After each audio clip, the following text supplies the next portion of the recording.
အားလုံးပဲမင်္ဂလာပါစပေါ်ဘိုက်ကနေပြီးကြိုဆိုပါရစေချက်စီးတဲ့ကိုင်းနေကစားမှာ Enzo Fernandez ရဲ့ AJ ဖြစ်တဲ့ Javier Pastore ကတော့ဒီ Real Madrid အသင်းနဲ့ဆွေးနွေးတဲ့အချိန်မှာ Chelsea အသင်းတောင်းဆိုတဲ့ပေါင်တန်း120ကိုတော့ Real Madrid အသင်းကပေးချေလိုခြင်းမရှိဘဲနဲ့ပြောင်းရွှေ့ခြင်း Black ကစားသမားအလိုက်နဲ့ Chelsea အသင်းကိုကမ်းလှမ်းမယ်ဆိုပြီးတော့တင်းတွေထွက်ပေါ်နေပါတယ် Chelsea အသင်းကလည်း Real Madrid အသင်းမှာအသင်းရဲ့ကွင်းထဲမှာလိုအပ်နေတဲ့နေရာကိုဖြည့်တင်းဖို့အတွက် Real Madrid အသင်းရဲ့အာဒါဂူလာကိုအလိုရှိနေတာကြောင့် Real Madrid ကအာဒါဂူလာကိုအသုံးချပြီးတော့ပြောင်းရွှေ့ကြီးတချို့နဲ့တူ Enzo Fernandez ကိုကမ်းလှမ်းသွားမယ်ဆိုပြီးတော့ဒီနေရာထွက်ပေါ်နေတာဖြစ်ပါတယ်။လက်အချိန်မှာတော့ Enzo Fernandez က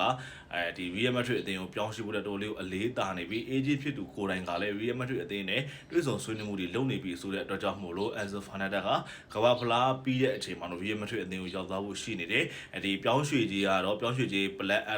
ရာဂူလာဖြစ်မလားဆိုတော့ကျွန်တော်တစ်ချက်စောင့်ကြည့်ရမှာဖြစ်ပါတယ်။ချက်ချင်းအသင်းကတော့ Enzo Fernandez အတွက်ပြောင်းရွှေ့ကြီးပေါင်120အထိတောင်းဆိုထားခဲ့တာဖြစ်ပါတယ်။အားလုံးပဲကျေးဇူးတင်ပါတယ်